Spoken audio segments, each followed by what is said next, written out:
If something announces itself to you as in need of repair, that you could repair, then hey, fix it. You fix 100 things like that, your life will be a lot different. Fix the things you repeat every day, because people tend to think of those as trivial. You get up, you brush your teeth, you have your breakfast, you have your routines that you go through every day. Well, those probably constitute 50% of your life.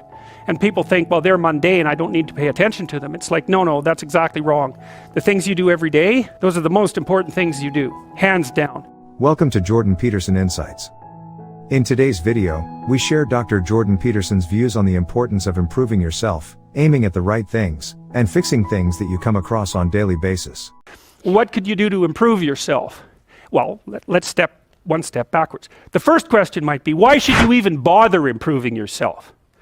And I think the answer to that is something like, so you don't suffer any more stupidly than you have to. And maybe so others don't have to either. It's something like that. Like there's a real injunction at the bottom of it. It's not some casual self-help doctrine. It's that if you don't organize yourself properly, you'll pay for it, and in a big way, and so will the people around you. Now, and you could say, well, I don't care about that, but that's actually not true. You actually do care about that, because if you're in pain, you will care about it. And so you do care about it, even if it's just that negative way, It's very rare that you can find someone who's in excruciating pain who would ever say, well, it would be no better if I was out of this. It's sort of pain is one of those things that brings the idea that it would be better if it didn't exist along with it. It's incontrovertible. So you get your act together so that there isn't any more stupid pain around you than necessary. Well, so then the question might be, well, how would you go about getting your act together? And the answer to that, and this is a phenomenological idea too, it's something like, look around for something that bothers you and see if you can fix it. So now you think, well, let's say you go into you can do this in a room. It's quite fun to do it just when you're sitting in a room, like a room, maybe your bedroom. You can sit there and just sort of meditate on it and think, okay, if I wanted to spend 10 minutes making this room better, what would I have to do? And you have to ask yourself that, right? It's not a command, it's like a genuine question. And things will pop out in the room that you like, there's a stack of papers over there that's kind of bugging you, and you know that maybe little order there would be a good thing, and there's some rubbish behind your computer monitor that you haven't attended to for like 6 months, and the room would be slightly better if it was a little less dusty and the cables weren't all tangled up the same way. And like if you allow yourself just to consider the expanse in which you exist at that moment, there'll be all sorts of things that'll pop out in it that you could just fix. And I might say, well, if you were coming to see me for psychotherapy, the easiest thing for us to do first would just be to get you to organize your room. You think, well, is that psychotherapy? And the answer is, well, it depends on how you conceive the limits of your being. And I would say, start where you can start. If something announces itself to you, which is a strange way of thinking about it, as in need of repair, that you could repair, then hey, fix it. You fix 100 things like that, your life will be a lot different. I often tell people too, fix the things you repeat every day, because people tend to think of those as trivial, right? You get up, you brush your teeth, you have your breakfast, you have your routines that you go through every day. Well, those probably constitute 50% of your life. And people think, well, they're mundane, I don't need to pay attention to them. It's like, no, that's exactly wrong. The things you do every day, those are the most important things you do. Hands down. All you have to do is do the arithmetic. You figure it out right away. So 100 adjustments to your broader domain of being, and there's a lot less rubbish around, and a lot fewer traps for you to step into.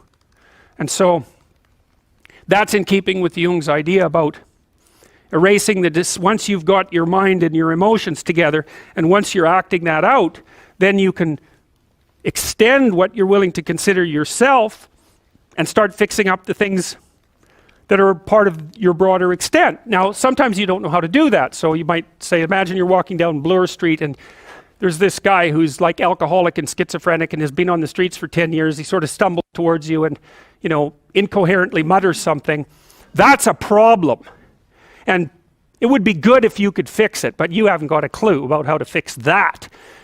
You just walk around that and go find something that you could fix, because if you muck about in that, not only is it unlikely that you'll help that person, it's very likely that you'll get hurt yourself.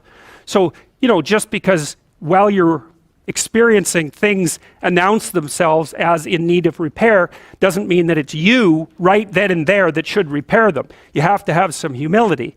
You don't walk up to a helicopter that isn't working and just start tinkering away with it.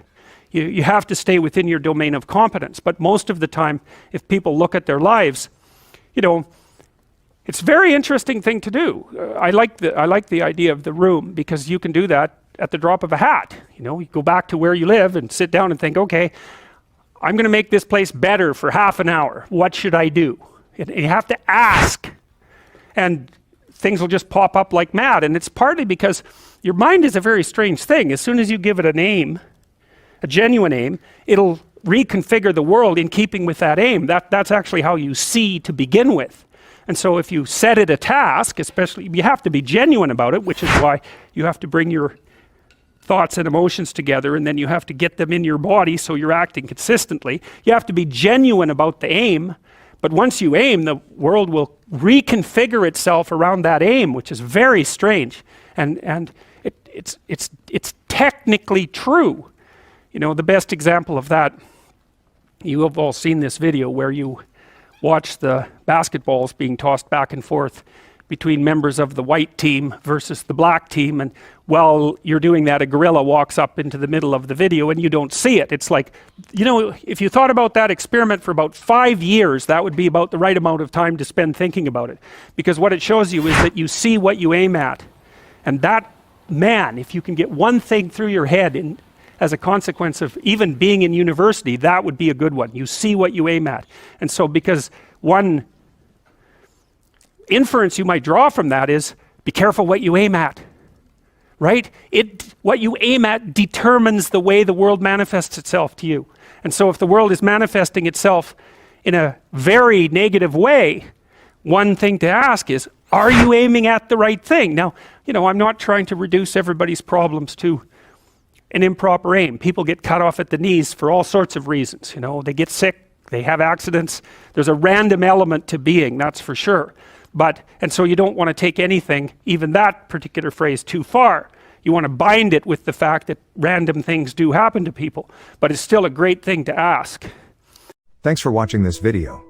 Don't forget to subscribe to this channel to get the most thought-provoking content from one of the most extraordinary psychologists and philosopher alive, Professor Jordan Peterson.